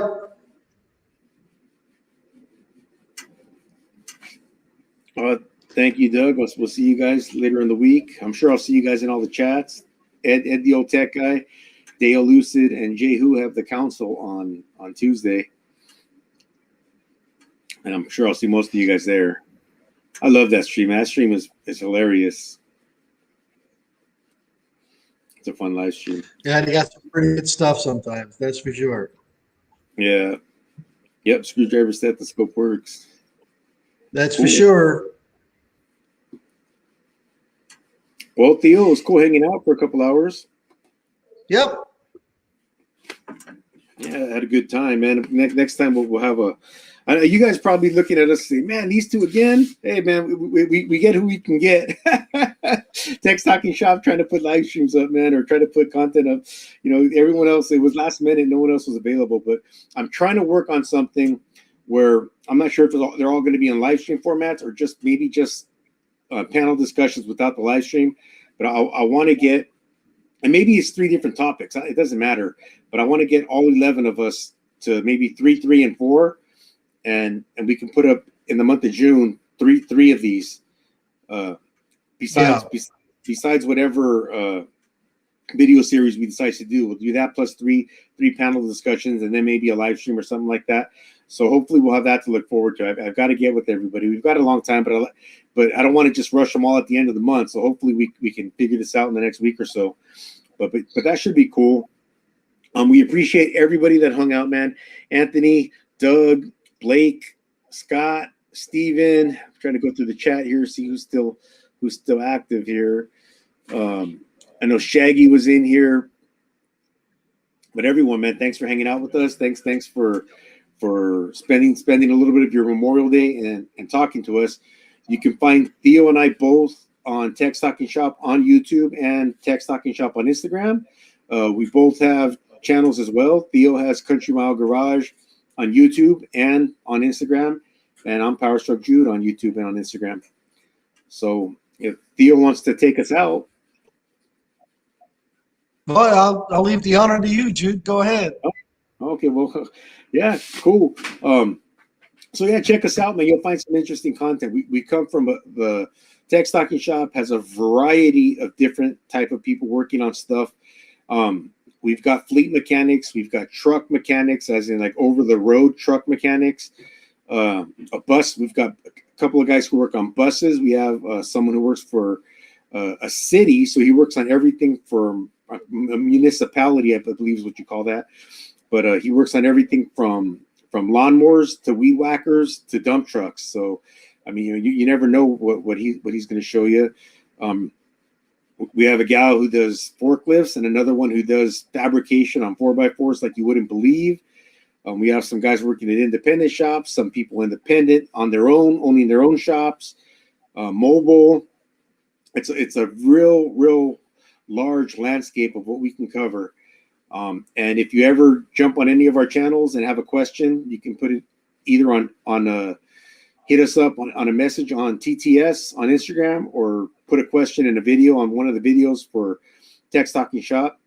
One of us should be able to answer it, if not multiples of us. And if it's something you want to see, man, let us know, man. We'd be glad. If you guys have an idea for a video series or a panel discussion, let us know. But we'd be glad to. Yeah, any topic, we'd be glad to cover it. If we've got the knowledge, I'm sure we'd be able to. But that all being said, man, thank you guys, and we hope to see you guys again soon. Like, comment, share, and subscribe. See ya.